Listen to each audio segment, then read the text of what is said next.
So, WWE decides to take over not only ESPN, but Indianapolis with WrestlePalooza, September the 20th, setting off the new platform on ESPN for the new events to come that they have in store for us. Hi, my name is Promise to Jeremiah, aka Johnny Lee, interviewer and referee of 1CW.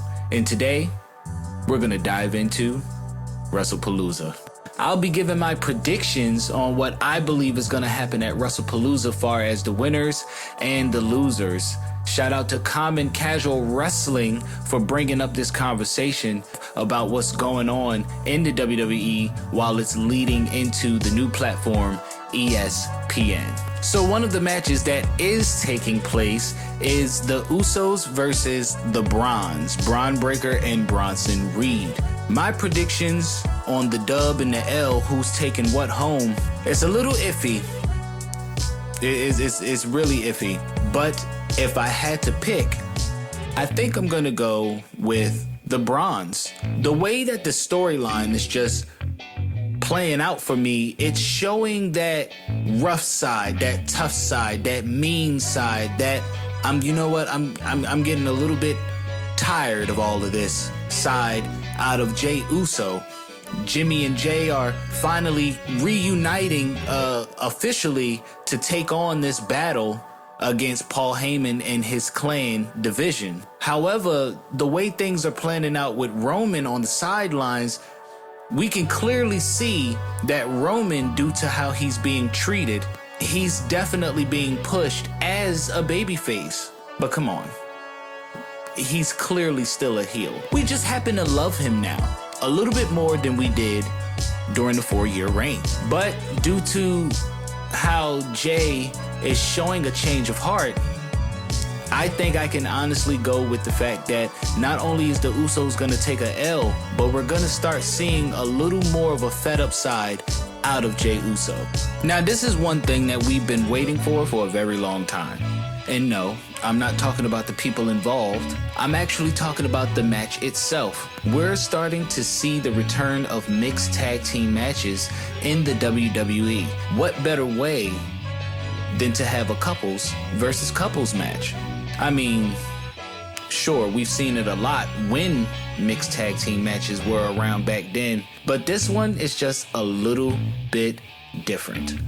Here we have CM Punk teaming up with his lovely wife AJ Lee to take on the hottest couple in the WWE, Becky Lynch and Seth freaking Rollins. Due to the return of AJ Lee, everyone is up in arms with the fact that there is a high chance that Becky and Seth will go home with that L.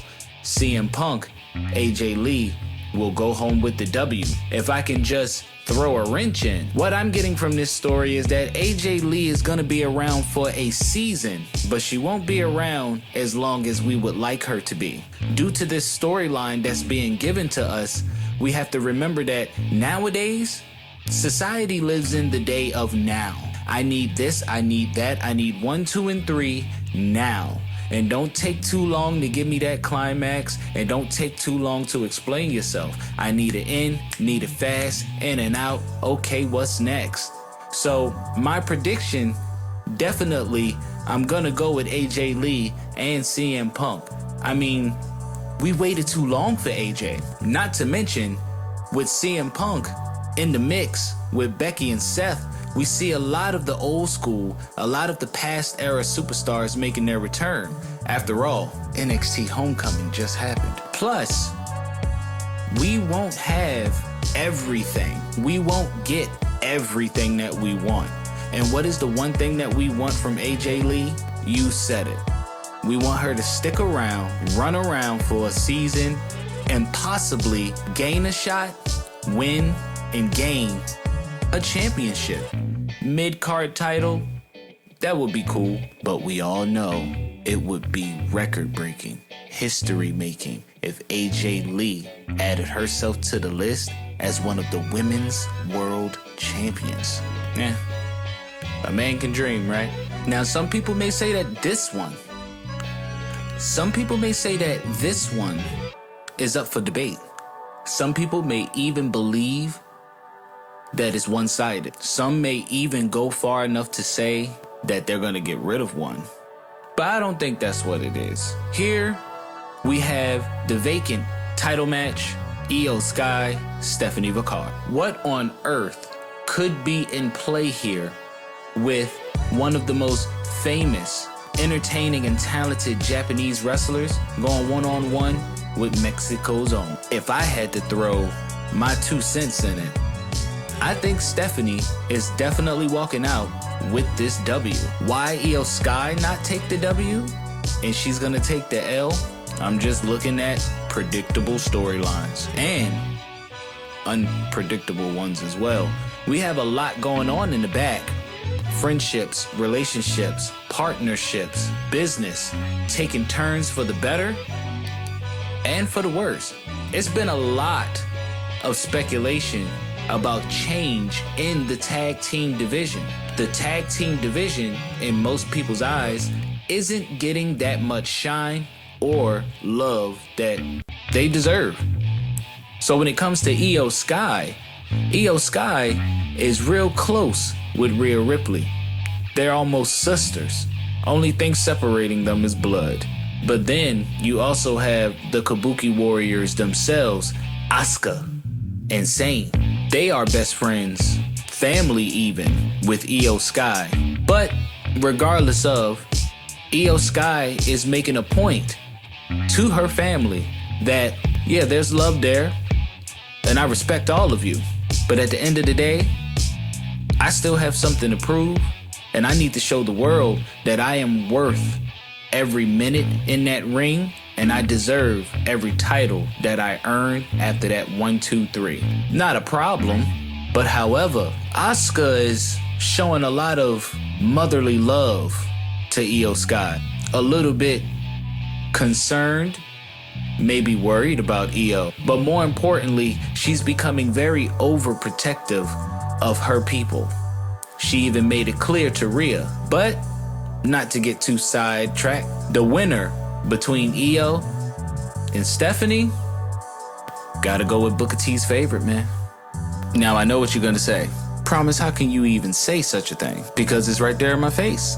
Drew McIntyre, Cody Rhodes. Who's gonna take home that W? Looking back, it's pretty much safe to say Drew McIntyre. Not only does WWE have your days numbered, they're taking their time counting. Drew McIntyre shows us every week, every PLE that he's in, every match that he is a part of, that he is a talented superstar. He does have what it takes to hold gold. I mean, he's held it in the past. And I'm talking more than just those 5 seconds of fame with the world title.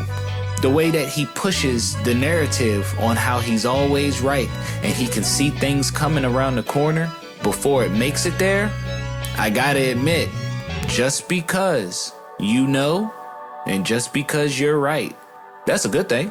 But it doesn't mean you're gonna win the battle. A lot of people have went home with the W, doing what they had to do, doing what was needed, in spite of the truth, in spite of what they may see, what they may realize, observe, come to terms with.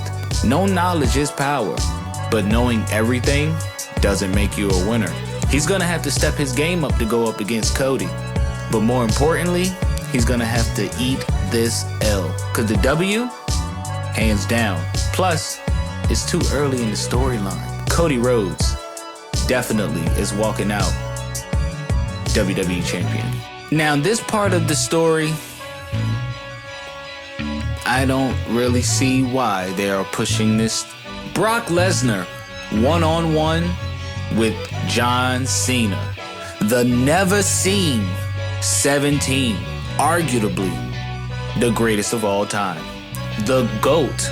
Now, here we are looking at two guys who have chapters upon chapters upon chapters, who have built sayings upon sayings upon sayings. Suplex City, you can't see me, F you, coming out of the F5. I mean, these guys they definitely have a story that has been told for a couple decades now, if not a few. John, Brock Lesnar, going all the way back. Ohio Valley Wrestling, showing back then that they always had what it takes to make it into this business. But what if Brock really wins? Now hear me out, hear me out, hear me out. We know that John is on his farewell tour. We know that we won't see him for quite some time, if not ever again. We get it. He's doing movies. He's doing commercials. He has a lot going for himself, and he's made it clear that he is at that point in his life where he just physically cannot do this anymore. But that's fine, and that is okay. Everybody gets to their last bump on the card. But what if Brock Lesnar wins? I'm just thinking about all the stories that was cut off, left behind, put on the back burner because of Brock Lesnar's absence. I mean, we have a few of them, but I don't want to spoil. They might pop back up after WrestlePalooza. But even if John Cena was to win, it would be a predictable match. Everyone will see it coming, and it'll just go into the basket with Cody gaining back the title from John Cena.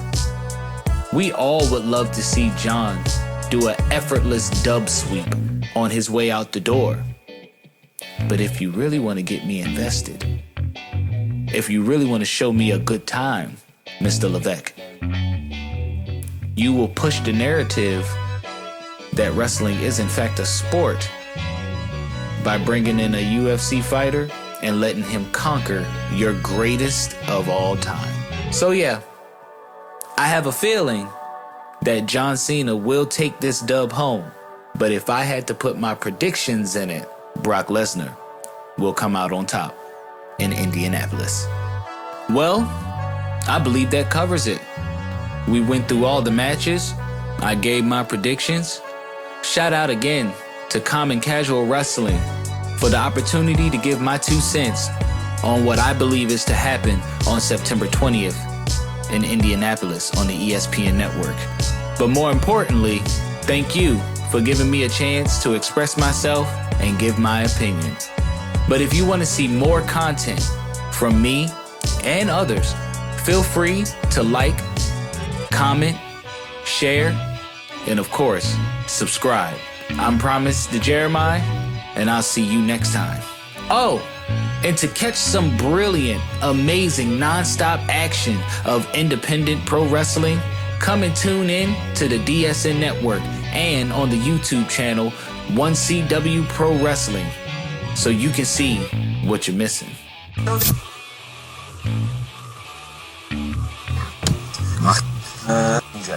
Are you control his pants?